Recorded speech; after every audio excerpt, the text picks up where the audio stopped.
আমি বরাবর বলে এসেছি, বিধানসভার মধ্যেও যখন বিরোধী দলে ছিলাম তখনও বলে এসেছি যে আজকে প্রায় 5,713 কোটি টাকার যে অনুদান দেওয়া হচ্ছে মাদ্রাসাতে, সেখানে কতগুলো ছেলেমেয়ে তার সাহায্য পাচ্ছে, তার হেল্প পাচ্ছে।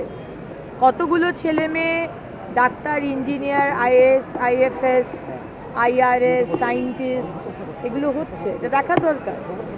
টাকাগুলো কোথায় যাচ্ছে, মাদ্রাসাতে মডার্ন এডুকেশন দেওয়া হচ্ছে কিনা। কারণ আমরা চাই বাংলায় নতুন সরকার যে উন্নয়নের যে রাস্তা আমরা নিয়েছি, সেখানে সংখ্যালঘু সম্প্রদায়ের ছেলেমেয়েরাও তারা যোগ দিক, একসাথে আমরা বাংলাকে এগিয়ে নিয়ে যাব। তা ভাঙন ধরেছে, আপনাদের কি সুবিধা হচ্ছে? সুবিধে অসুবিধার বিষয় নয়। কোনো মানুষ, কোনো জাতি, কোনো সম্প্রদায়, ধর্মের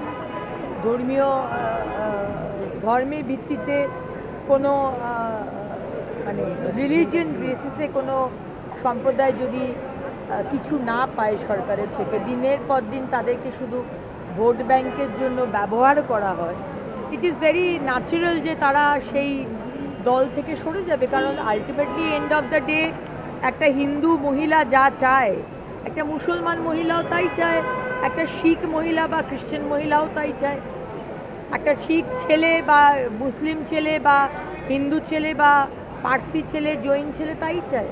মাথার ওপর ছাদ, দুমুঠো খেতে পাবো, জল পাবো, ফিল্টার্ড ওয়াটার, পিওর ওয়াটার, রাস্তাঘাট, লজিস্টিক, চাকরি, শিক্ষা ব্যবস্থা, স্বাস্থ্য ব্যবস্থা, সেটা 15 বছর মমতা ব্যানার্জি দিতে পারেননি।